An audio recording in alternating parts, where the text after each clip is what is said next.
que ver con fiscal, con tributario, las novedades en materia tributaria en el deporte profesional, y la va a impartir la profesora Gemma Sala Galván, que es profesora titular de Derecho Tributario de esta universidad, es la que se encarga del módulo de fiscal en el máster de Derecho Deportivo, y además actualmente pues tengo que agradecerle que haya hecho el esfuerzo de venir desde Madrid porque está deletrada en el Tribunal Constitucional. Y sin más preámbulos, tiene la palabra la profesora Gemma. Buenos días a todos. Antes de nada, me gustaría agradecerle a la profesora Remedios Roqueta el haberme invitado a participar hoy en este seminario. Como ciertamente la fiscalidad del deporte es muy amplia y las últimas reformas tributarias también, yo me voy a centrar exclusivamente en la fiscalidad que generan las rentas derivadas de la explotación de los derechos de imagen y de los derechos federativos. ¿Por qué? Porque es una cuestión de actualidad. Porque de todos es conocido el caso Messi y los derechos de imagen, a las que se ha sucedido recientemente los casos de Xabi Alonso, de Mascherano, incluso de Iker Casillas. Y también es conocido por todos el caso de Neymar y los derechos federativos tras su traspaso. Ahora bien, yo solo me voy a fijar en la fiscalidad de las rentas que generan tanto los derechos de imagen como los derechos federativos de los deportistas profesionales. Es decir, de aquellos deportistas que son trabajadores por cuenta ajena, cuya relación laboral de carácter especial está regulada en el Real Decreto 1006/1985. Y además, solo me voy a fijar en aquellos deportistas profesionales que sean residentes fiscales en España y, por tanto, contribuyentes del IRPF español. Es decir, de aquellos que tributan en España por renta mundial, tanto por las rentas que obtengan en España como en el extranjero. Con lo cual, quedan fuera del objeto de esta charla la fiscalidad de las rentas que generan tanto los derechos federativos como los derechos de imagen de los deportistas autónomos. Pero antes de comenzar con lo que es el núcleo duro de esta charla, lo que sí que quisiera hablar es de cómo ha afectado a los deportistas profesionales las últimas reformas del IRPF. El IRPF ha sido reformado recientemente por la Ley 26/2014 de 27 de noviembre y posteriormente por el Real Decreto Ley 9/2015 de 10 de julio. Estas últimas reformas han entrado en vigor el 1 de enero de 2015. Pues bien, en primer lugar, a los deportistas profesionales, como a cualquier otro ciudadano, les ha afectado la bajada de tipos de gravamen del IRPF. A partir del 1 de enero de 2015, no solo han disminuido las escalas de tipos de gravamen del IRPF, sino que también ha desaparecido el denominado gravamen complementario estatal anticrisis, que fue un subido de tipos adicional que hubo en 2013 y en 2014, exclusivamente para esos años. Así, por un lado, las rentas activas de los contribuyentes, aquellas rentas que obtienen las personas físicas con su esfuerzo, con su trabajo personal, tanto por cuenta propia como por cuenta ajena, son las denominadas rentas activas, tributaban en 2013 y en 2014 en una escala que iba del 24,75% hasta el 56% en función de la comunidad autónoma de residencia del contribuyente. 56 en Cataluña, 51 en Madrid y en el resto de comunidades autónomas al 52. Pues bien, a partir de 2015, en el ejercicio de 2015, se gravan en una escala que va del 19,5% al 46%. Y a partir del ejercicio 2016, mientras no haya ningún otro cambio, tributarán del 19% al 45%. En cambio, lo que se denominan rentas pasivas de los contribuyentes, las rentas que obtienen las personas físicas no con su esfuerzo, sino cediendo y transmitiendo elementos patrimoniales, son las denominadas rentas del ahorro, que en 2013 y en 2014 tributaban en unas escalas pseudoprogresivas que iban del 21 al 27%, en 2013 descienden del 19,5% al 23,5% y a partir del 2016 irán del 19 al 23%. En segundo lugar, a los deportistas profesionales, como a cualquier otro trabajador por cuenta ajena, les han afectado las modificaciones en el tratamiento de los rendimientos del trabajo. Por un lado, les ha afectado la bajada del tipo de reducción de los rendimientos irregulares, que hasta 2014, de 2007 a 2014, había sido del 40% y ahora es del 30%. Y, por otro lado, también les ha afectado el nuevo límite mínimo de máximo de 180.000 euros a poder quedar exentas en las indemnizaciones por extinción de la relación laboral. Pero la novedad más importante, o por lo menos el golpe más duro que ha sufrido el deporte profesional específicamente en estas últimas reformas, ha sido el recorte en la aplicación del incentivo del artículo 93 de la Ley del Impuesto. Este artículo establece un régimen fiscal especial denominado de tributación por el impuesto sobre la renta de no residentes, IRNR a partir de ahora, o régimen especial aplicable a los trabajadores desplazados a territorio español. Este régimen especial se introdujo en la Ley del Impuesto con la Ley de Acompañamiento a los Presupuestos de 2004. Fue una enmienda de última hora en el Senado. Y tiene como finalidad, en primer lugar, atraer a España capital humano altamente cualificado. Lo que intenta este régimen, o la finalidad, es ofrecer ventajas fiscales a personas altamente cualificadas y que ya obtienen rentas del trabajo altas, a cambio de que se desplacen a España a trabajar por cuenta ajena, y ello independientemente de su nacionalidad. Asimismo, este régimen lo que pretende es facilitar la implantación de empresas extranjeras en España, dando beneficios fiscales a los altos ejecutivos que se trasladen a trabajar aquí. Pero en cuanto al deporte profesional se refiere, su regulación ha servido de aliciente para que jugadores no nacionales españoles fichen por un club de fútbol español. Por eso a este régimen se le llama vulgarmente régimen o Ley Beckham, porque su entrada en vigor el 1 de enero de 2004 coincidió en el tiempo con la llegada de este jugador al Real Madrid. Por eso solo se aplica a aquellos trabajadores que se desplacen a España y adquieran la residencia fiscal en España por permanencia a partir del ejercicio 2004 y no antes. ¿Qué supone este régimen o en qué consiste este régimen a grandes rasgos? Este régimen permite o da la posibilidad a la ley del IRPF solo a determinados contribuyentes del IRPF, a aquellos trabajadores que se desplacen a España a trabajar por cuenta ajena, con lo cual trabajadores asalariados que adquieren la residencia fiscal en España por permanencia y no a otros, de tributar de acuerdo con las normas del impuesto sobre la renta de no residentes español, pero manteniendo su condición de contribuyentes en el IRPF español. Ahora veremos en qué consiste. La duración de esta ventaja fiscal es de 6 años, se comienza a disfrutar en el año de cambio de residencia fiscal a España y se mantiene su disfrute durante los 5 ejercicios siguientes. ¿Cuáles son las consecuencias tributarias o las consecuencias jurídicas de este régimen que también se llama régimen de impatriados? Son 2. La primera es que materialmente tributas de acuerdo con las normas del IRNR español, del impuesto sobre la renta de no residentes español. Tributas como si no fueras residente en España. Con lo cual, es cierto que este impuesto, el impuesto sobre la renta de no residentes, es un impuesto sobre la renta íntegra. No caben deducciones de ningún tipo, ni gastos deducibles, ni reducciones por rendimientos irregulares, y es un impuesto objetivo, es un impuesto que no tiene en cuenta las circunstancias personales y familiares del contribuyente, como sí lo hace el IRPF. Pero lo cierto es que este régimen Beckham comporta un gran ahorro fiscal por 3 razones fundamentalmente. La primera es que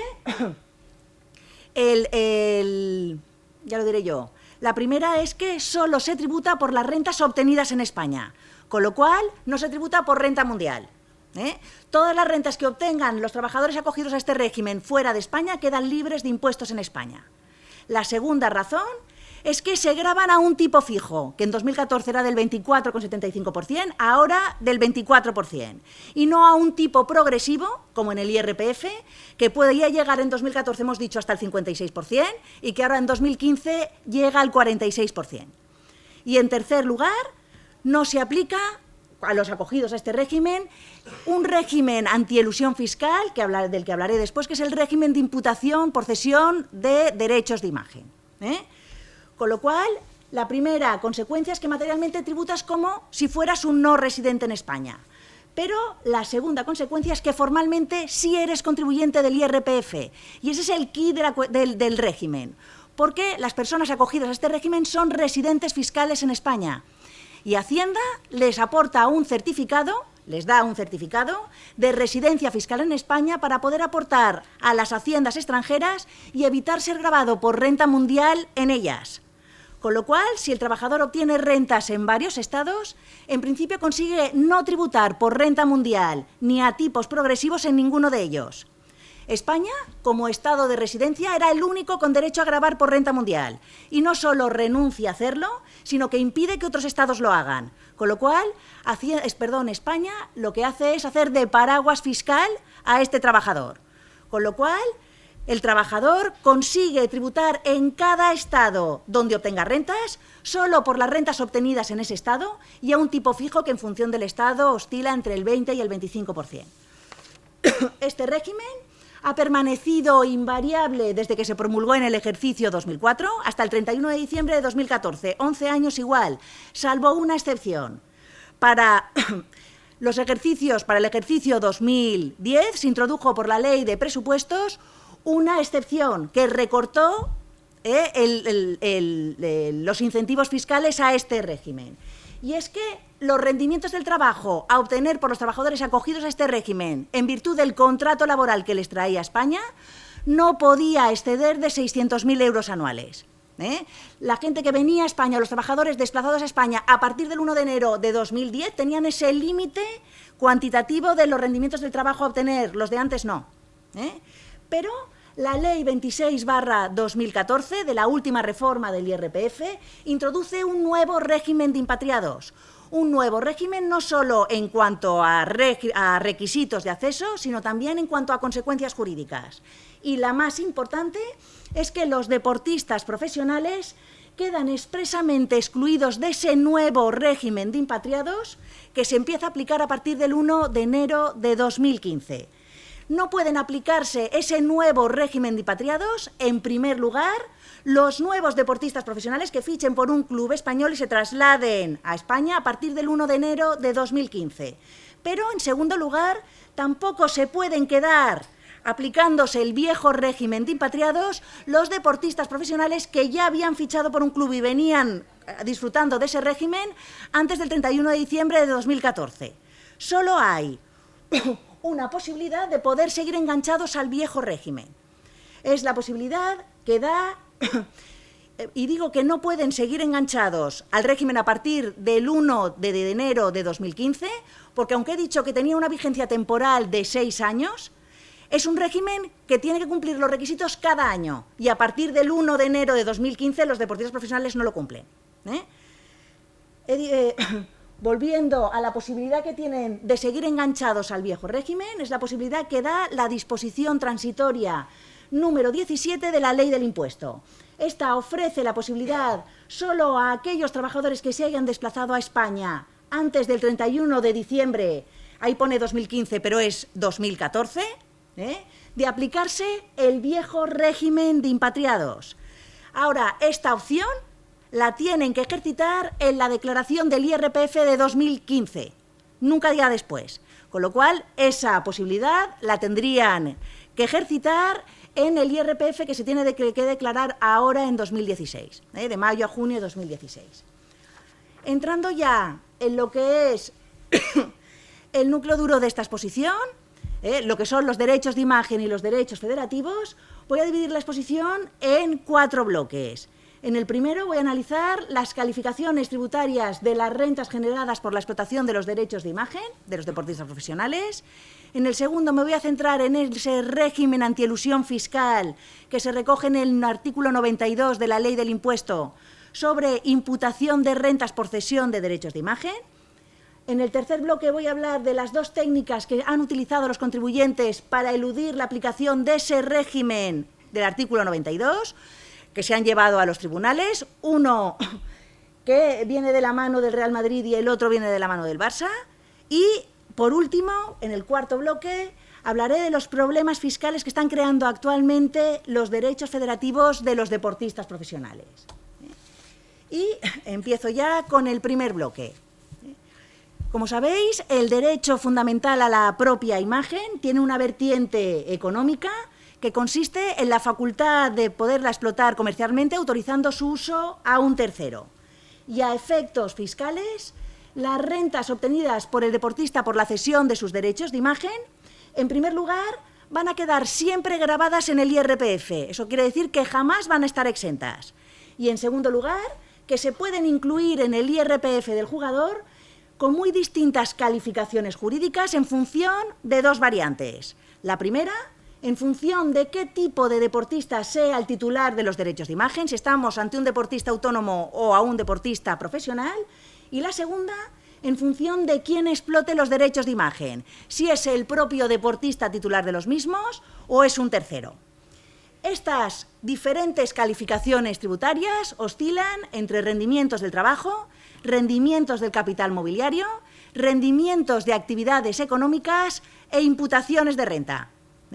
Y como el IRPF son 4 calificaciones distintas, y como el IRPF no es un impuesto sintético, sino claramente analítico, eso quiere decir que cada fuente de renta se cuantifica de forma distinta, la inclusión de las rentas generadas por los derechos de imagen en una o en otra categoría de renta va a implicar, en primer lugar, la aplicación de unos gastos deducibles y de una reducción por rendimientos irregulares distintos. Es decir, la forma de cuantificar la renta e incluir en el IRPF va a variar. Y además, de ser calificados estos rendimientos como de rendimientos de actividades económicas, como RAE, va a comportar la carga adicional de llevar bien unos libros registro o bien una contabilidad conforme al Código de Comercio en función del volumen de ingresos del deportista. No obstante, según el artículo 111 del Reglamento del Impuesto, independientemente de su calificación tributaria, la retención sobre las rentas obtenidas por la explotación de los derechos de imagen va a ser siempre del 24%. Fijaros que a partir de 2015 esta cifra no ha cambiado y sigue siendo del 24%, cuando el tipo mínimo, ya sean rentas del ahorro o rentas activas, va a ser del 19%. Esto debe ser un descuido del legislador, pero no le ha puesto remedio ni en la ley ni en el reglamento posterior.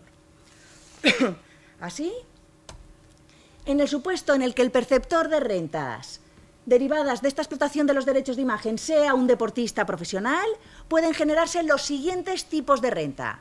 En primer lugar, serán rendimientos del trabajo cuando el deportista profesional ceda directamente sus derechos de imagen al club que le contrata. Efectivamente, al reconocerse normativamente el carácter salarial de este concepto, serán rentas derivadas de la relación laboral de carácter especial que mantengan con el club. En segundo lugar, serán rendimientos del capital mobiliario cuando el deportista profesional ceda directamente sus derechos de imagen a un tercero con el que no mantiene una relación laboral. Por ejemplo, cuando ceda directamente a un tercero su imagen para un anuncio publicitario o para una exclusiva de una revista. También van a ser rendimientos del capital mobiliario los dividendos percibidos por el deportista profesional de la sociedad a la que previamente le haya cedido sus derechos de imagen. Y por último, obtendrá rendimientos de actividades económicas de carácter empresarial si es el propio deportista profesional el que explota por su propia cuenta y riesgo su propia imagen sin cedérsela a nadie. Así, cuando el deportista profesional ordene por cuenta propia medios de producción y recursos humanos con el fin de explotar su propia imagen, estará obteniendo rendimientos de actividades económicas de carácter empresarial. En cambio, cuando el deportista no es un deportista profesional, no es un trabajador por cuenta ajena unido jurídicamente a un club, sino que es un deportista autónomo, la cosa cambia. Según la Dirección General de Tributos, el deportista autónomo puede obtener las siguientes rentas. Por un lado, obtendrá rendimientos de actividades económicas de carácter profesional, no empresarial, sino profesional, si cede la explotación de sus derechos de imagen en el marco de su actividad deportiva. Así ha declarado la Dirección General de Tributos que serán RAE profesionales las cantidades aportadas por una entidad que suscribe un contrato de patrocinio con un deportista profesional en el que éste se compromete a participar en competiciones que se indican en el contrato, cediendo sus derechos de imagen al patrocinador y debiendo mencionar el patrocinio en sus intervenciones en los medios de comunicación. Y en cambio, por otro lado, obtendrá rendimientos del capital mobiliario si cede la explotación de sus derechos de imagen fuera del marco de su actividad deportiva. Por ejemplo, fuera de las competiciones, con anuncios o exclusivas en revistas. Adicionalmente, los deportistas autónomos, al igual que lo hacen los deportistas profesionales, pueden además obtener, en primer lugar, rendimientos del capital mobiliario por los dividendos que perciba el deportista de la sociedad a la que previamente haya cedido sus derechos de imagen. Y en segundo lugar, obtendrá rendimientos de actividades económicas, esta vez de carácter empresarial, si el propio deportista profesional, el propio deportista autónomo es el que explota por su cuenta y riesgo su propia imagen sin cedérsela a nadie. Todas estas rentas generadas por los derechos de imagen, ya sean para deportistas profesionales como para deportistas autónomos, e independientemente de su calificación tributaria, ya hemos visto varias, se van a incluir, todas he dicho, en la base imponible general del IRPF del jugador. Son rentas generales, rentas activas, y van a ser gravadas a tipos de gravamen progresivos, que ya hemos dicho que el tipo máximo en 2015 va a ser del 46%, y en 2014 era de hasta el 56%. Todas esas rentas, excepto unas: los dividendos que perciban los deportistas de la sociedad a la que previamente hayan cedido sus derechos de imagen. Estas no se van a incluir en la base imponible general, sino en la base imponible del ahorro, del IRPF del jugador. Son rentas del ahorro y van a tributar a tipos de gravamen pseudoprogresivos, a otra escala distinta, a esa que hemos dicho que en 2015 va del 19,5% al 23,5%. Finalmente, desde el punto de vista fiscal, la cesión de los derechos de imagen también puede generar otro tipo de renta distinto, pero solo exclusivamente para los deportistas profesionales. Los deportistas autónomos no pueden generarla. Y son, la cuarta fuente de renta que pueden generar los deportistas profesionales son la imputación de rentas. ¿Qué son la imputación de rentas o qué es? Es un régimen especial del IRPF antielusión fiscal, actualmente regulado en el artículo 92 de la Ley del Impuesto, que se creó por la Ley 13/1996 de acompañamiento a los presupuestos para el 97. Concretamente, se creó para abolir una práctica generalizada que se generalizó en el mundo del deporte profesional, porque los jugadores, con el fin de eludir la progresividad del IRPF, comenzaron a gestionar la explotación de sus derechos de imagen a través de sociedades interpuestas, residentes o no residentes en España. Al principio de los tiempos, o en un primer momento, lo que hacían los deportistas era ceder directamente la explotación de sus derechos de imagen al club que le contrataba, generando rendimientos del trabajo a los que el club le aplicaba las retenciones correspondientes a rendimientos del trabajo, les retenía en consecuencia. Pero a principios de los 90, debido al aumento de ingresos generados con el fútbol, sobre todo con la retransmisión televisiva de los partidos, los clubes importantes, o por lo menos la mayoría de ellos, comenzaron a desdoblar los contratos con los deportistas. Por un lado, el contrato laboral y, por otro, un contrato mercantil de cesión de derechos de imagen, todo ello a través de operaciones, de las llamadas operaciones triangulares o a tres bandas. Operaciones triangulares o a tres bandas que responden al siguiente esquema. En primer lugar, está el deportista, que cede los derechos de imagen a una sociedad que presumiblemente controla, a cambio de una cantidad simbólica que incluye en su IRPF como rendimientos del capital mobiliario, renta del ahorro a tipo progresivo más bajito. Esto es la primera cesión. Posteriormente, el jugador firma un contrato laboral con el club que le vincula únicamente a la práctica deportiva, percibiendo por ello rendimientos del trabajo. Y acto seguido, el club adquiere la explotación de los derechos de imagen del jugador de la sociedad tenedora de los mismos, sería la segunda cesión de derechos de imagen, retribuyéndole unas rentas que hubieran tenido la calificación de rendimientos del trabajo de no haberse dado estas operaciones a tres bandas. Con esta operación negocial o con este esquema negocial triangular se obtenían dos objetivos. El primero de ellos es desviar la tributación de las rentas generadas con los derechos de imagen del IRPF del deportista, de IRPF a tipos progresivos, al impuesto sobre la renta de la sociedad interpuesta. Por esas rentas ya no paga el jugador, sino la sociedad. Si la sociedad era residente fiscal en España, Esas rentas tributaban en el impuesto de sociedades a un tipo fijo que actualmente oscila entre el 20, aunque sea el tipo general el 25, si es una RD, una empresa de reducida dimensión, puede ser que sea del 20. Y si la sociedad interpuesta era no residente en España, en el mejor de los casos, cuando no había convenio de doble imposición con el estado de residencia de esa sociedad, esas rentas tributaban en el impuesto sobre la renta de no residentes español a un tipo fijo que actualmente es del 24%. Y habiendo convenio de doble imposición con el estado de residencia de esa sociedad y en función de ese convenio, se podía tributar en España a un tipo menor o incluso quedar libres de impuestos en España, no tributar nada. El segundo objetivo es que el club se ahorraba el dinero de las retenciones por rendimientos del trabajo que hubiera tenido que realizar de pagar directamente al jugador las cantidades que ahora paga a la sociedad interpuesta. Además, la regulación vigente entonces no obligaba al club a retener, como sí lo hace ahora, a cuenta del impuesto sobre la renta de no residentes y alguna vez del impuesto de sociedades de la sociedad interpuesta. Así que el club pagaba las rentas que fueran a la sociedad por la segunda cesión de derechos de imagen y se olvidaba con Hacienda, no tenía que retener nada.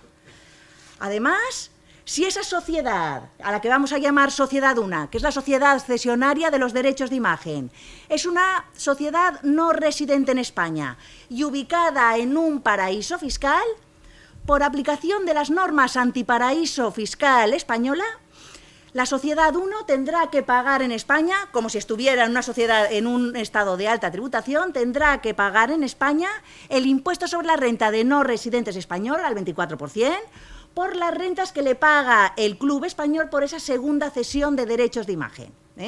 Esas rentas a lo mejor en el paraíso fiscal no tienen que pagar, pero en España sí. El impuesto sobre la renta de no residentes. Y precisamente para eludir la aplicación de esas normas antiparaíso fiscal y para que esas rentas no tributen en España ni en ningún otro estado, o por lo menos que tributen lo menos posible, se complica un poco más este esquema de operaciones a tres bandas o triangulares. ¿Cómo? En primer lugar, se crea otra sociedad, otro conglomerado de sociedades, a las que vamos a llamar Sociedad 2, generalmente vinculada con la Sociedad 1, en un estado de alta tributación, pero en un estado de alta tributación que sea una jurisdicción de conveniencia. ¿Qué son las jurisdicciones de conveniencia? Son estados que tienen fundamentalmente o que reúnen dos requisitos. El primero es que tienen una amplia red de convenios de doble imposición, con lo cual la doble imposición internacional queda prácticamente eliminada en la mayoría de los casos. Y el segundo requisito es que no tienen normas antiparaíso fiscal. Eso quiere decir que permiten la repatriación de los beneficios obtenidos en su territorio hacia el paraíso fiscal sin consecuencias fiscales. Ahora lo veremos. Y en segundo lugar, la Sociedad 1 y la Sociedad 2 firman un contrato de agencia en virtud de la cual la Sociedad 2 se convierte en el agente exclusivo del deportista profesional a cambio de una comisión, del 2, del 3, del 10, del que sea, los contratos que firmen. A partir de ese momento es la Sociedad 2 la que contrata con el club español la cesión de derechos de imagen del deportista, lo que sería la segunda cesión. El club le paga unas rentas a las que le vamos a llamar rentas C, las obtiene la sociedad residente en la jurisdicción de conveniencia, se queda con su comisión, que son los únicos beneficios que tiene esa Sociedad 2, y el resto de rentas C se repatria a la Sociedad 1 en el paraíso fiscal.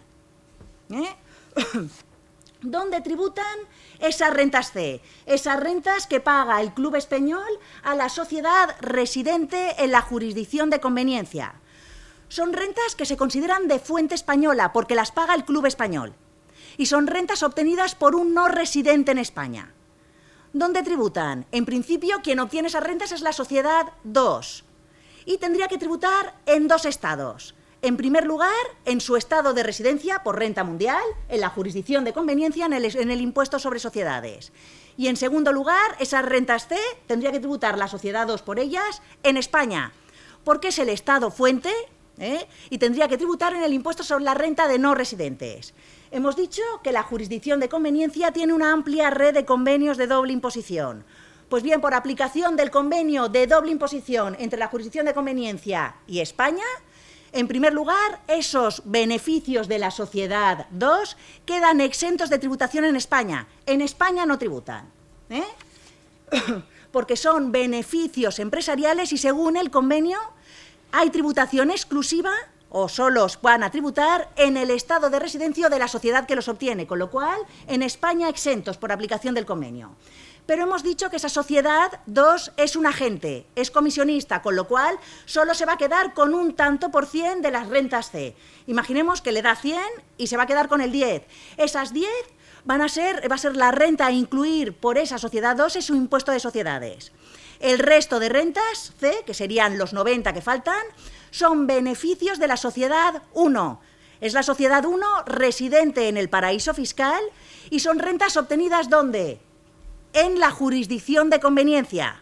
Con lo cual, en principio, la sociedad 1 que obtiene rentas fuera de su territorio tendría que tributar por esos 90 en 2 estados. En primer lugar, en su estado de residencia por el impuesto de sociedades. Su estado de residencia es un paraíso fiscal. ¿Va a tributar? No. Y en segundo lugar, tendría que tributar en la jurisdicción de conveniencia, que es el estado fuente, por el impuesto sobre la renta de no residentes. ¿Va a tributar? Tampoco. ¿Por qué? Por aplicación precisamente de las normas antiparaíso fiscal. Con lo cual, de esas rentas C, imaginaros que son 100, 90 quedan libres de impuestos, 10 se pagan en el estado de la jurisdicción de conveniencia y España no ve nada. ¿Cómo reaccionó Hacienda ante estas operaciones triangulares a 3 bandas con una o con varias sociedades interpuestas? Pues bien, Hacienda consideró que estábamos ante un supuesto de simulación. Dijo que como las rentas generadas por los derechos de imagen son indisociables del contrato laboral, su explotación solo podía ser cedida al club donde estos deportistas prestaban sus servicios. Con lo cual, si algún jugador alega que ha cedido sus derechos de imagen a una entidad que no es el club, lo único que había podido ceder es su derecho a cobrar el salario correspondiente a la explotación de esos derechos de imagen. Con lo cual, esas cantidades, al estar las cantidades que el club paga directamente a la sociedad, se entiende que son retribuciones de servicios deportivos derivados de la relación laboral, con lo cual, a efectos fiscales, son rendimientos del trabajo.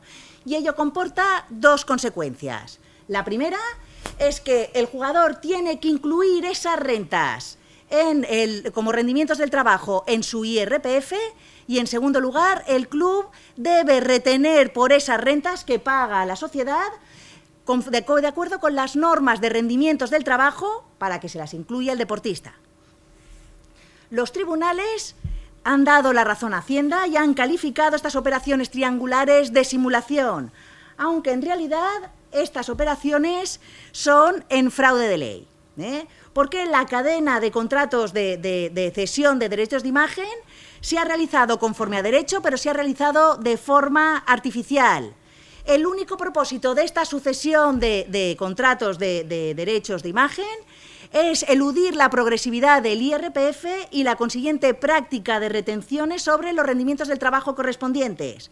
Lo que se está buscando es la aplicación de un impuesto más benévolo, no tributar en el IRPF y sí en el impuesto de sociedades, en el impuesto sobre la renta de no residentes o bien no tributar en ningún sitio, pero sin renunciar al resultado económico de la transacción, que es que el club sea el beneficiario último de los derechos de explotación, de los derechos de imagen de este jugador.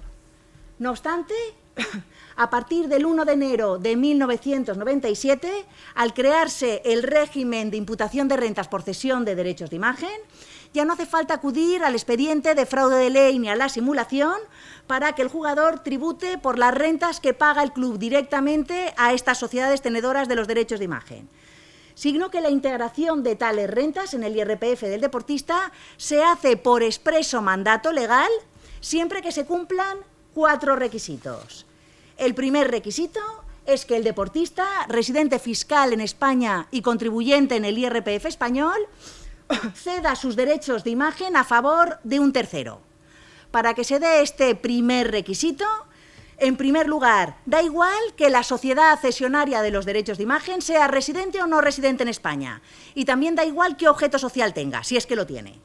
En segundo lugar, también da igual que el deportista profesional sea socio o no de la sociedad interpuesta y si lo es, en qué proporción lo sea. Y en tercer lugar, para que se cumpla este requisito, también da igual que esa cesión de derechos de imagen, la que hace el jugador a la sociedad interpuesta, se haga antes o después de la celebración del contrato laboral del jugador con el club, y también da igual que esa cesión se haga antes o después de que este jugador obtenga la residencia fiscal en España. Lo importante es que el deportista ceda sus derechos de imagen a favor de un tercero. El segundo requisito es que el deportista preste sus servicios por cuenta ajena en el ámbito de una relación laboral. Precisamente por este requisito, este régimen no se aplica a los deportistas autónomos, solo a los deportistas profesionales, que son los trabajadores por cuenta ajena. Y el tercer requisito, de 4, hemos dicho, es que el club con el que el deportista profesional mantiene una relación laboral, el club o cualquier otra entidad vinculada con el club, obtenga la cesión de los derechos de imagen de la primera sociedad cesionaria, es decir, que se produzca la segunda cesión de derechos de imagen del club y la sociedad interpuesta. Es decir, estos 3 primeros requisitos están diseñando la existencia de una operación triangular o 3 bandas, las que hemos visto entre el club empresario, el jugador, trabajador, contribuyente del IRPF español y una sociedad interpuesta. Y finalmente queda el último requisito, que consiste en quebrantar la denominada regla del 85-15. ¿Qué es eso de la regla del 85-15? El club tiene o mantiene una relación laboral con el deportista profesional y otra mercantil de cesión de derechos de imagen con la sociedad a la que el deportista previamente le ha cedido sus derechos de imagen. Pues bien, de la cantidad total que paga el club por un lado a la sociedad y por el otro lado al jugador, el club no puede pagar más del 15% del total a la sociedad directamente, ni menos del 85% del total al jugador. Así que la regla 85-15 sería 85 trabajador, 15 sociedad. Si se supera este límite, las cantidades que el club abona directamente a la sociedad interpuesta deberán imputarse al IRPF del deportista por expreso mandato legal. A la vista de este requisito, conviene señalar que el legislador no persigue erradicar esta práctica, sino simplemente acotarla dentro de unos límites que no considera abusivos. En consecuencia, el artículo 92 de la ley permite deslocalizar parte de las rentas del deportista porque el 15% trasladado a la sociedad interpuesta no llevaría o no abocaría a la aplicación de la imputación de rentas, y lo único que tiene que hacer es no sobrepasar ese límite. Con todo lo que acabo de explicar, o vista ya la fiscalidad o cómo funciona el régimen de imputación de rentas o la fiscalidad de los derechos de imagen, se puede ver o se puede entender lo que ha pasado últimamente con Messi. Messi, sabéis que ha sido acusado por haber cometido 3 presuntos delitos contra la hacienda pública, del artículo 305 del Código Penal, por haber defraudado más alrededor de 4.100.000 euros en los ejercicios de 2007 a 2009. El motivo es no haber incluido en su IRPF las rentas que habían pagado empresas publicitarias y el Barça a una sociedad 2 no residente en España por la explotación de sus derechos de imagen. Así que lo que ha hecho, o lo que presuntamente ha hecho Messi, ha sido realizar operaciones a 3 bandas con varias sociedades interpuestas, lo que hemos visto antes.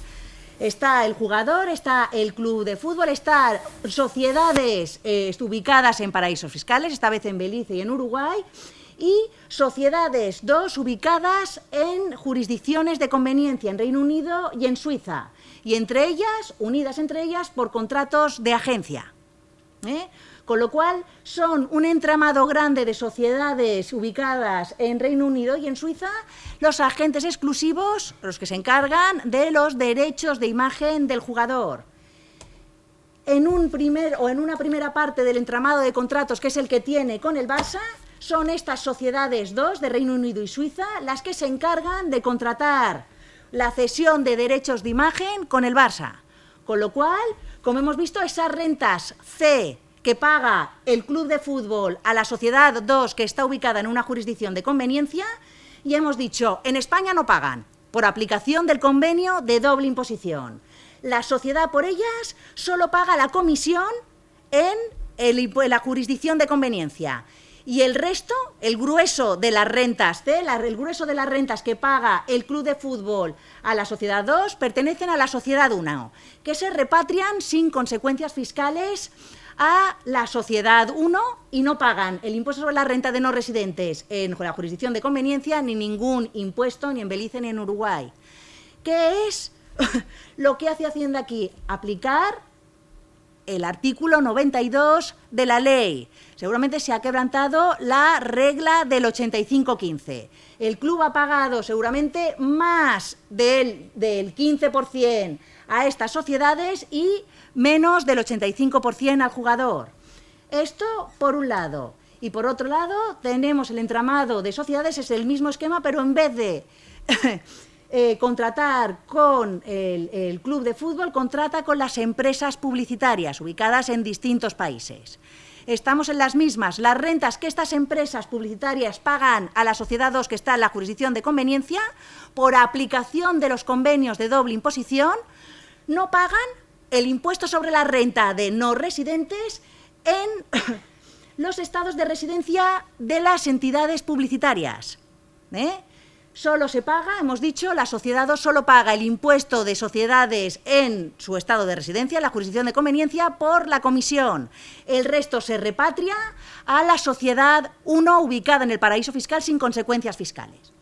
Pues bien, en este caso no se puede aplicar el régimen de imputación de rentas, el artículo 92, porque aquí no hay una operación triangular entre el jugador, el club y sociedades interpuestas. Aquí, ¿qué es lo que se ha hecho? Ha sido, o por lo menos Hacienda, lo que piensa es que aquí hay simulación, que todo este entramado de sociedades 1 y de sociedades 2 a efectos fiscales no existen y se han hecho con el exclusivo fin de eludir el IRPF en España. Con lo cual, esas rentas C que pagan las empresas publicitarias a las sociedades ubicadas en las jurisdicciones de conveniencia se van a imputar directamente al IRPF del jugador. Visto ya lo que es el régimen de imputación de rentas y cómo tributan en principio las rentas por cesión de derechos de imagen, y vista que hecha la ley, hecha la trampa, en el tercer bloque voy a comentar dos técnicas diseñadas por los contribuyentes para eliminar o eludir la aplicación del régimen de imputación de rentas.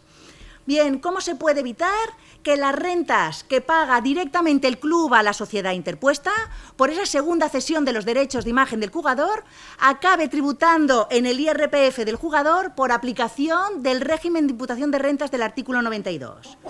Pues bien, la primera técnica para eludir el régimen de imputación de rentas es sustituir el concepto por el que el club paga a la sociedad interpuesta. ¿Cómo? Continúa habiendo la misma operación triangular o a tres bandas entre el club, el jugador y una sociedad interpuesta, pero se reemplazan los derechos de imagen por una marca con el nombre y la imagen del jugador. En efecto, el club pasa de pagar a la sociedad interpuesta por cantidades por la cesión de los derechos de imagen a pagar a la sociedad interpuesta cantidades por los derechos de marca del jugador.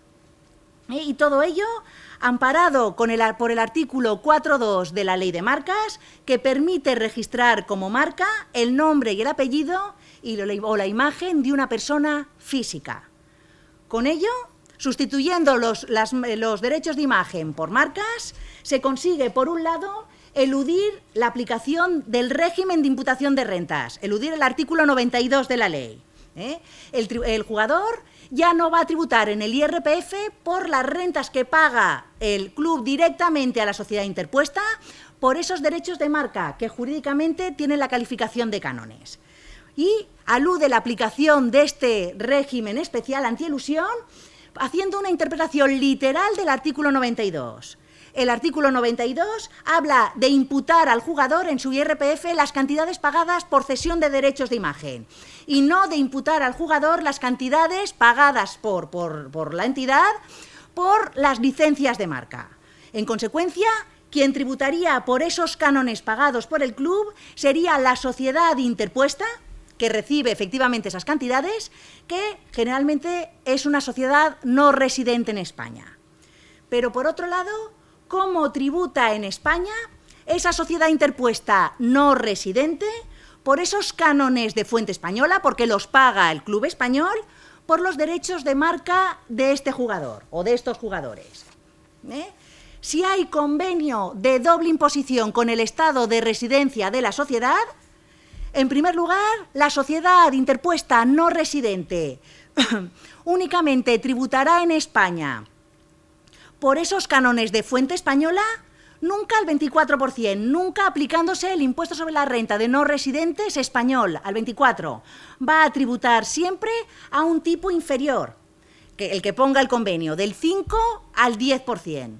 Es cierto que hay convenios que estipulan un tipo superior al general, que va del 5 al 10%, como puede ser el convenio que tenemos con Brasil, que es del 15%, el convenio que tenemos con Egipto, que es del 20%, o con India, que es del 12%, pero lo cierto es que por aplicación del convenio de doble imposición, la sociedad interpuesta no residente va a pagar en España por esos cánones de fuente española siempre a un tipo inferior al 24% español.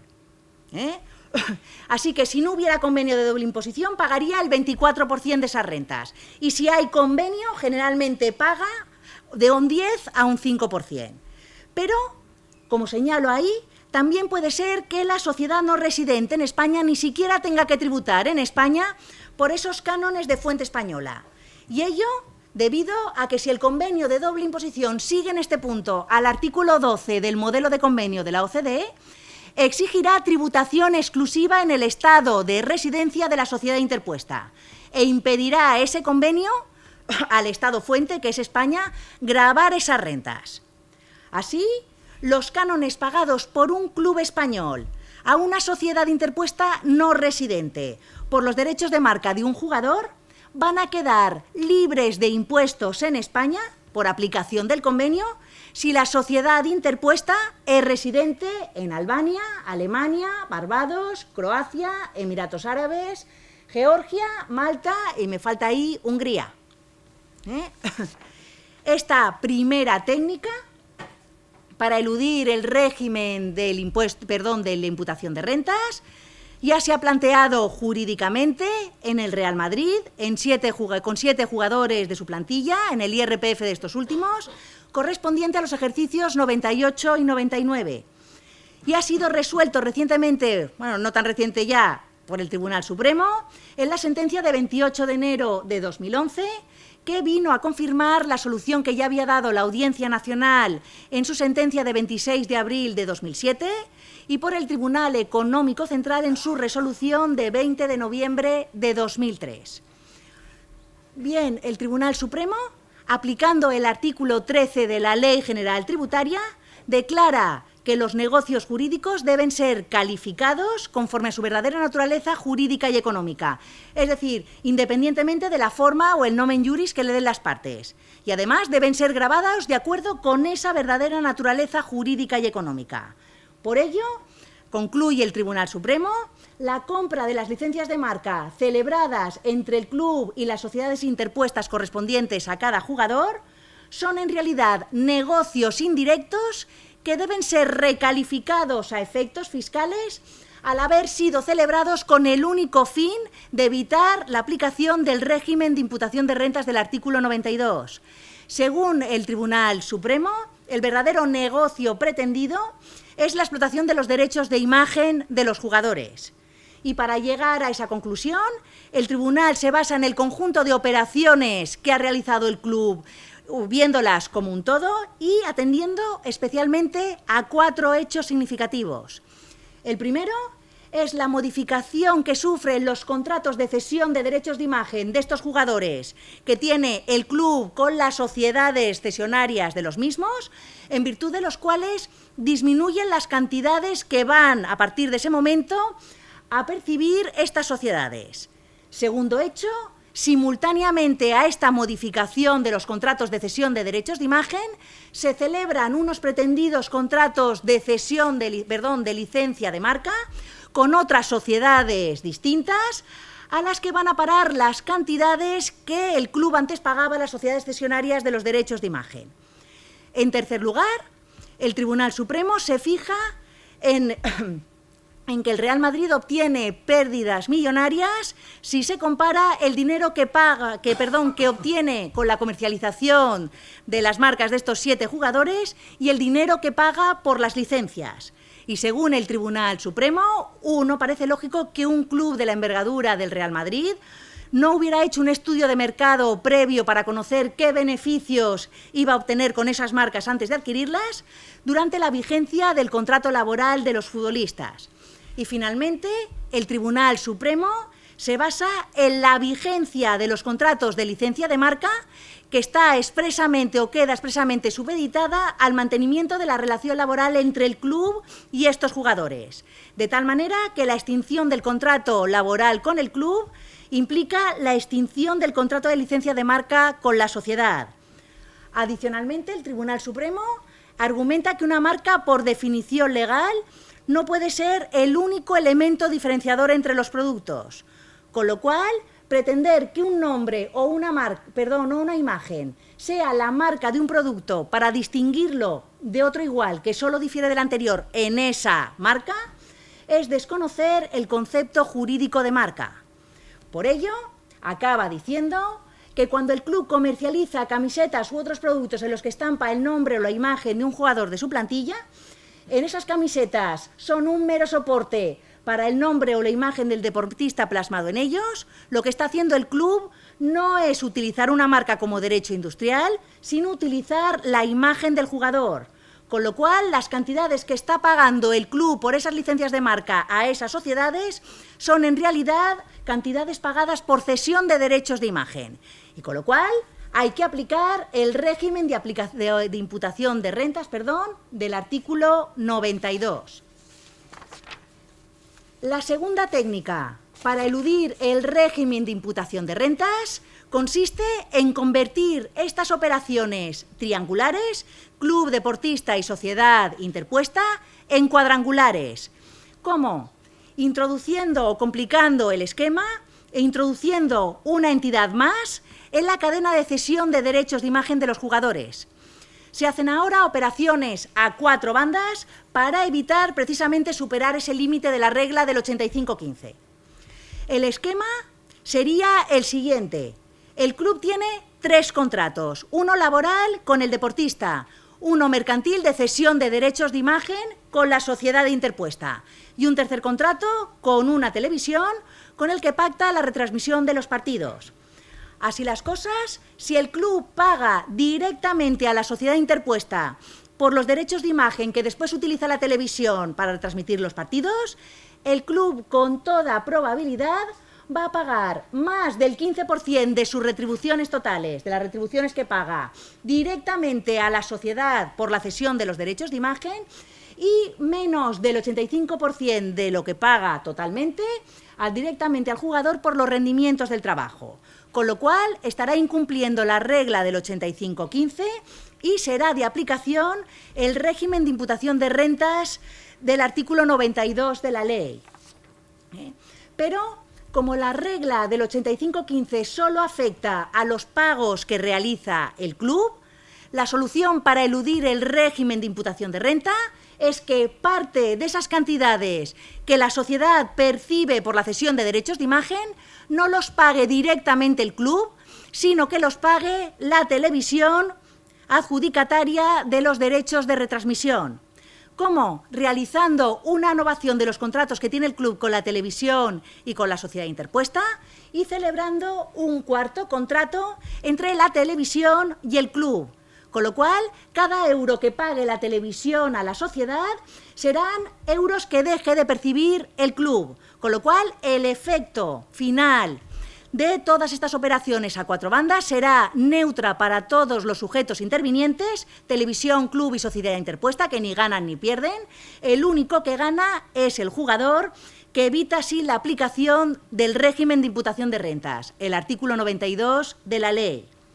Pues bien, este es el entramado diseñado a finales de los 90 por el Barça, la TV3, Figo y una sociedad holding holandesa, no residente en España, a la que previamente se le habían cedido los derechos de imagen de este jugador. Hacienda reclamó a Figo en esta ocasión casi 2,5 millones de euros por los IRPFs del 97 al 99, por los años que estuvo en el Barça, por no haber declarado en su IRPF y no haber incluido en su IRPF, aplicándose el 92 de la ley, los pagos por derechos de imagen que la TV3 había pagado directamente a la holding holandesa. No había pagado por estas rentas, las que le había pagado, las que satisfacía la TV3 a la holding holandesa directamente en su IRPF. La sentencia de 13 de marzo de 2012, en esta sentencia el Tribunal Supremo dio la razón a Hacienda, desestimando el recurso de casación interpuesto por el jugador y confirmando lo que ya había dicho la Audiencia Nacional el 4 de junio de 2008. De este modo, el Tribunal Supremo declara que del análisis conjunto de todos estos contratos suscritos a 4 bandas se deduce claramente que el Barça seguía siendo el beneficiario efectivo de los derechos de imagen del futbolista, con lo cual los pagos que hacía la TV3 a la sociedad holding holandesa eran en realidad pagos por cuenta y orden del club, con lo cual la TV3 únicamente actuaba como mera mandataria del club. Se incumplía así la regla del 85-15 en el caso de autos y tales retribuciones debieron haber tributado aplicando el artículo 92 en el IRPF de Figo. Cabe señalar, por otro lado, que no solo Figo ha corrido esta suerte, sino otros jugadores también, como Rivaldo, tras la sentencia del Supremo de 28 de febrero de 2013, porque también había orquestado la misma operación a 4 bandas con TV3. Ya para terminar, quisiera terminar mi intervención hablando de otro tema controvertido en el ámbito de la fiscalidad de los deportistas profesionales. Si bien es cierto que la tributación de los beneficios derivados de la explotación de los derechos de imagen sigue siendo de actualidad, la verdad es que las rentas generadas con los derechos federativos de los deportistas profesionales están planteando hoy los mismos problemas fiscales que dieron en su día los derechos de imagen. Y podría decirse que actualmente los derechos federativos son, a efectos de conflictividad fiscal, los nuevos derechos de imagen. Y ello porque las partes intervinientes están reproduciendo las mismas conductas. Por un lado, el deportista profesional está utilizando con los derechos federativos la misma técnica para eludir la progresividad del IRPF que utilizaron en su día con los derechos de imagen. Esto es, están proliferando las mismas operaciones triangulares entre el club, sociedades interpuestas y jugador para la adquisición por parte de un club español de los derechos federativos de los deportistas profesionales cedidos o traspasados por un club extranjero. Y por otro lado, la jurisprudencia del Tribunal Supremo está reaccionando del mismo modo en que lo hizo con los derechos de imagen antes de que el legislador tomara cartas en el asunto y creara el régimen de imputación de rentas que está actualmente en el artículo 92. ¿Qué es lo que hace el Tribunal Supremo? Levantar el velo societario. Lo mismo, las cantidades.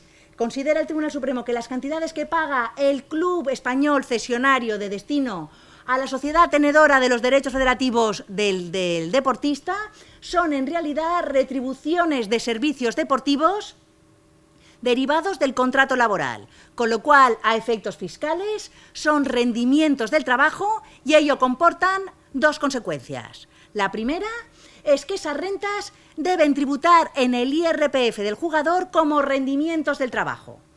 Y La segunda consecuencia es que el club debe retener en consecuencia, es decir, debe aplicar esas rentas antes de pagarlas, las normas sobre rendimientos de retenciones de rendimientos de trabajo del IRPF.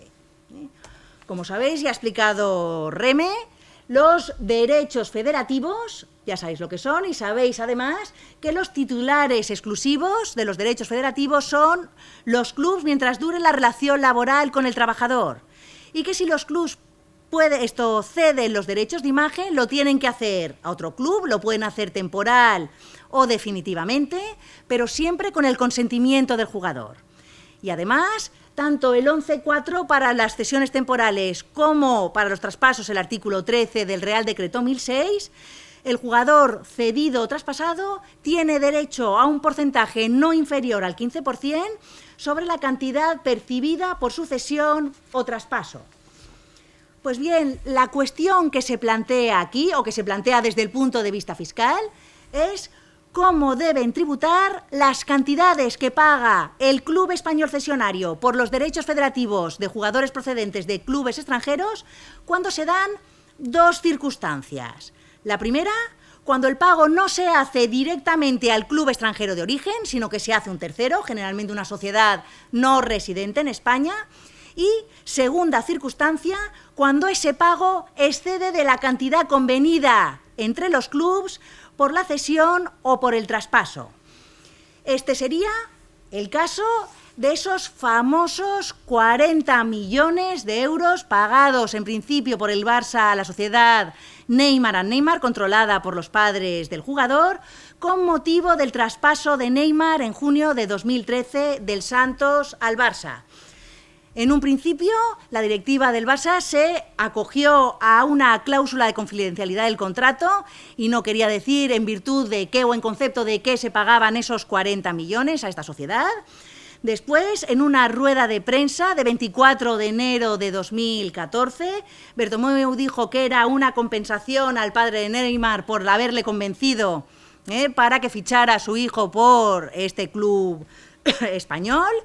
Aunque otras fuentes apuntan a que esos 40 millones se pagan para cumplir la cláusula penal de rescisión de un contrato anterior que se había celebrado el 15 de noviembre de 2011 entre el Barça y esta sociedad Neymar & Neymar.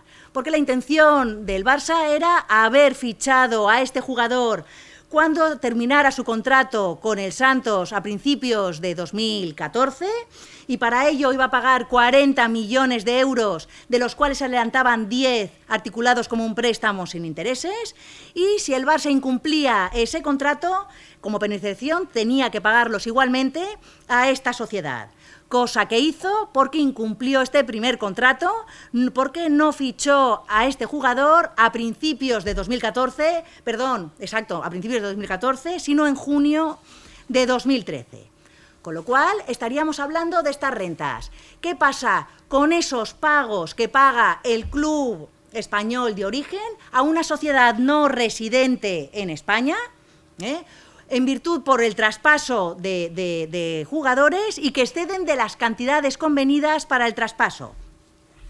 La jurisprudencia reciente del Tribunal Supremo, la más reciente ya la ha señalado la profesora Remedios Roqueta en su intervención, que es la de 24 de marzo de 2004, el Tribunal Supremo ha concluido, sin necesidad de acudir a la simulación, sino calificando todo este entramado de negocio indirecto, que los pagos a terceros no residentes en España por la cesión de los derechos federativos de un deportista profesional son fiscalmente rendimientos del trabajo para el deportista profesional traspasado al club español pagador. Y de esto se derivan tres consecuencias. La primera es que esas cantidades no son, como quieren hacer ver los recurrentes, beneficios empresariales de la sociedad interpuesta no residente.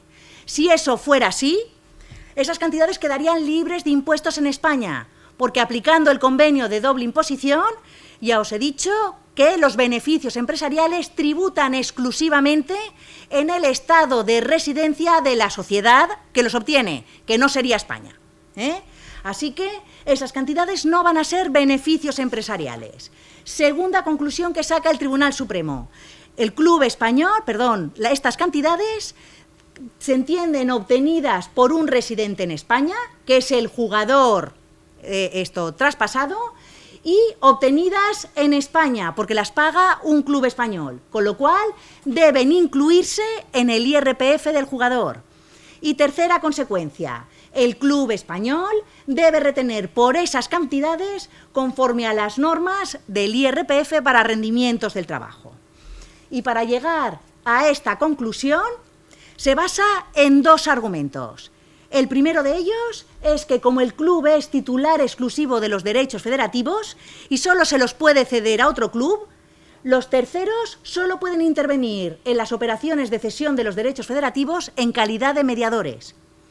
Y el segundo argumento es que como la adquisición de los derechos federativos está íntimamente ligada a la existencia de una relación laboral entre el jugador traspasado y el club español, el exceso de la cantidad convenida entre clubs que paga el club español a un tercero solo puede tener como causa el abono indirecto de retribuciones laborales al deportista profesional. Son pagos efectuados al jugador traspasado por mediación de terceros no residentes que tienen su única causa en la relación laboral que comienza con el club español tras el traspaso. En el caso Neymar, lo que ha hecho Hacienda ha sido coger esta doctrina del Tribunal Supremo y aplicarla al caso. Con lo cual, esos 40 millones que ha percibido esa sociedad no residente en España son rendimientos del trabajo del jugador y no son beneficios empresariales de la sociedad Neymar and Neymar y, por tanto, libres de impuestos en España. Son impuestos que tributan en España. Pero, ojo, es un caso distinto porque Neymar en 2013 era no residente en España, no era contribuyente del IRPF, pero obtenía rentas en España. Según Hacienda, estos 40 millones, como los paga un club español, son rentas de fuente española, con lo cual tributan porque España es el Estado fuente. Con lo cual, al aplicar el convenio de doble imposición, no hay que atender al artículo de beneficios empresariales, sino al de rendimientos del trabajo. Y en función de los días que había pasado Neymar en España y en función de que el Estado fuente, el club es residente en el Estado fuente, según las reglas del convenio, tributa prioritariamente en España, en el Estado fuente, y Brasil es el que tenía, o el obligado, a eliminar la doble imposición según el convenio. Con lo cual, esos 40 millones debieron haber tributado aquí, en el impuesto sobre la renta de no residentes de Neymar, al 24,75%, que era el tipo de este impuesto en 2013. Pero, ¿cómo este impuesto se articula? El de no residentes, precisamente porque la gente o los contribuyentes no residen en España, se articula en forma de retenciones, era el Barça el que debía haber retenido esos 40 millones conforme a los rendimientos del trabajo del impuesto sobre la renta de no residentes español y haberlo ingresado en Hacienda. Por eso, el 20 de febrero de 2014 se acusó al Barça de delito fiscal por no haber ingresado en Hacienda estos 13,5 millones de euros correspondiente al impuesto sobre la renta de no residentes en España de Neymar. Y esto es todo en cuanto al estado de la cuestión sobre derechos federativos. Ahora bien, lo que ya no sé y se desconoce es si el legislador va a reaccionar de la misma manera, estoy hablando del legislador fiscal, va a reaccionar de la misma manera en que lo hizo en el 96 con los derechos de imagen y va a acabar creando un régimen de imputación de rentas por las rentas generadas por los derechos federativos. Y esto es todo. Gracias.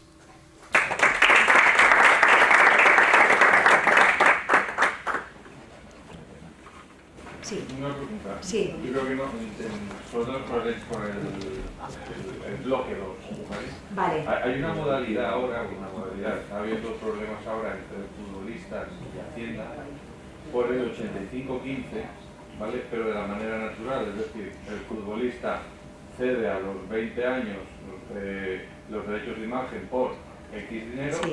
perfecto, y luego firma con el club el 85% y la sociedad, que puede ser de él, de su padre, de su hermana, cede al club el 15%. Y en principio lo que te dice el artículo 92 Sí. Y ahora Hacienda lo que está diciendo, vale, pero yo he modificado el impuesto a sociedades posteriormente, esto es una sociedad vinculada, y al ser una sociedad vinculada yo te voy a valorar anualmente al valor del mercado. Como tú lo has cedido a los 20 años, pero tú ahora tienes 25 y tu contrato es muy superior, yo te estoy valorando al 15% de tu contrato actual. Total, que está desapareciendo la aplicación del artículo 92. ¿Por qué? Yo creo que lo está aplicando estrictamente todos los años, porque se supone que son las cantidades anuales las que no tienen, los que no tienen que superar cada año en la regla del 85-15. Y no la superan el contrato laboral, y son, es decir, ahora X jugador firma un nuevo contrato y te pagan más. Vale, y entonces ya sé lo valora al 15% en el 2000. Entonces, cuando entra a inspeccionar a las sociedades, eleva el valor y cambia entonces la regla y va después a por el jugador. Claro, y entonces está haciendo y dice, no, tú ahora te atribuyes lo que realmente pone en tu contrato de este año, porque es una sociedad vinculada. Vale. Entonces hay un problema que están luchando, ahora, que empiezan a los tribunales ahora de decir, bueno, entonces quita el 92, porque si no, no tiene ningún sentido el 92. O tienes que hacer algo, y si no, déjame aplicarlo aunque la sociedad esté vinculada. Total, claro. Ese es un problema que está haciendo ahora y que está llegando a los tribunales. ¿Y hay sentencias? No. Primero hay un par de jugadores de Barça que han avalado y lo han llevado a los tribunales. El problema es que están en los dos clubes, pero en los del Madrid, no sé por qué, sí que se están bajando del burro, o están pagando porque tienen más miedo a la repercusión social. ¿Vale? Y es cierto que esas cantidades, algunas veces con otras que han hecho mal, supera la cantidad para que se le impute como delito fiscal, sí. Y entonces no se la quieren jugar. ¿Vale? Entonces, por miedo al delito, te están diciendo yo no entro allí y te pago. Pero sí que hay algunos del Barça que ya han entrado y del Madrid ya se lo están empezando a pensar. Y en principio con la ley en la mano Hacienda sí que lo puede hacer, porque ese valor de mercado no sirve solo a efecto de las dos partes, sino que tiene más repercusiones después. Claro, entonces, y no puede ser el valor de mercado para las operaciones vinculadas y después yo sigo con el valor que tú me pones para la regla del 85-15. En principio lo que pasa es que ahora la inspección sí que está haciendo, y valga la redundancia, inspecciones bastante más gordas, y en tema de operaciones vinculadas se está metiendo muchísimo. Y a partir de ahí está saltando al resto de cosas. No, pues estaré pendiente de esas sentencias porque... Entonces no saben decir, bueno, pues entonces dejamos de hacerlo y ya está, que es lo más fácil, que es lo que están haciendo ahora mismo. Ya.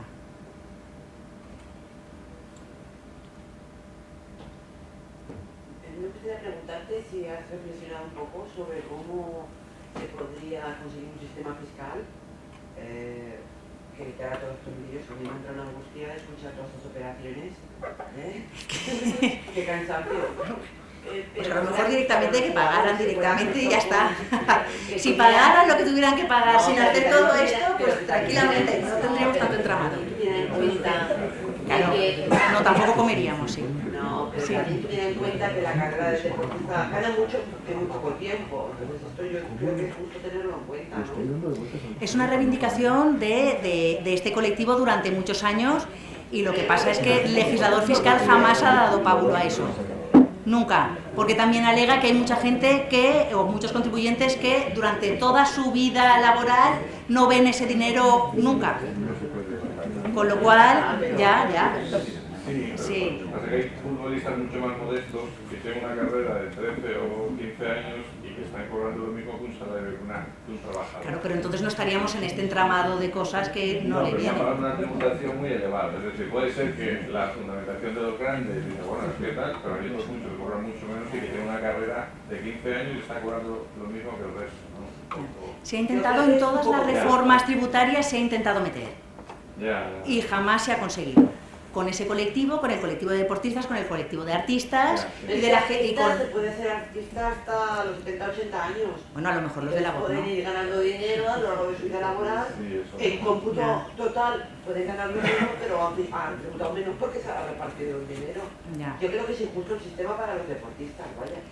Ya te digo yo que es reivindicación histórica. Ahora, recibida, nunca. Nunca. Porque detrás de eso supongo que si se hace concesiones a un determinado colectivo, viene otro diciendo otra cosa, con lo cual yo ahí... Y lo único que te dan son rendimientos irregulares, pero ahora todavía con la nueva ley del impuesto los rendimientos irregulares generados, pero son generados esto con periodo de generación superior a 2 años, ahora se ha reducido no solo el porcentaje del 40 al 30, sino que no te dejan quitarte esa reducción si ya la has disfrutado durante los 5 ejercicios anteriores, con lo cual te dejan aplicarte una reducción del 30% por rendimientos irregulares una cada 5 años, ahora con la nueva ley en la mano, con lo cual lo único que han hecho ahora, pero para todos, ha sido reducir los tipos de gravamen de las rentas activas. Para que no solo los deportistas, sino todos los ciudadanos que tengan unas rentas activas no acaben pagando hasta el 56% o en Valencia hasta el 52%, sino hasta el 46%, que ya es. Y luego otra cosa, con esto de los fondos de inversión y lo del asunto de Neymar, aquí casualmente el fondo de inversión es que era el padre y el hijo.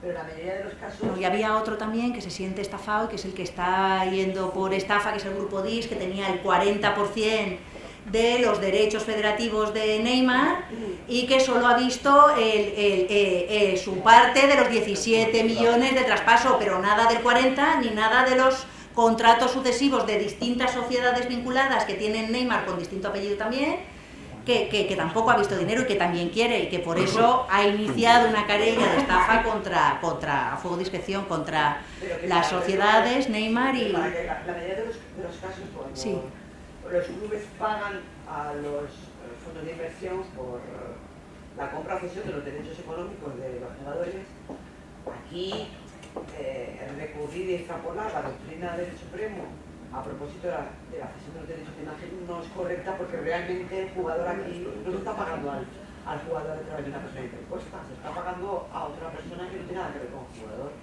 A lo mejor en el grupo DIS es así, pero en el grupo en el caso que como he comentado aquí, de los 40 millones, la sociedad era familiar. Claro, ahí sí, pero el resto del caso no es así, entonces ahí sí no es correcto. Y de hecho, la doctrina de lo contencioso administrativo, sí, los fiscales hasta ahora, hasta esa sentencia que yo he señalado, siempre da por bueno que no cabe la cesión.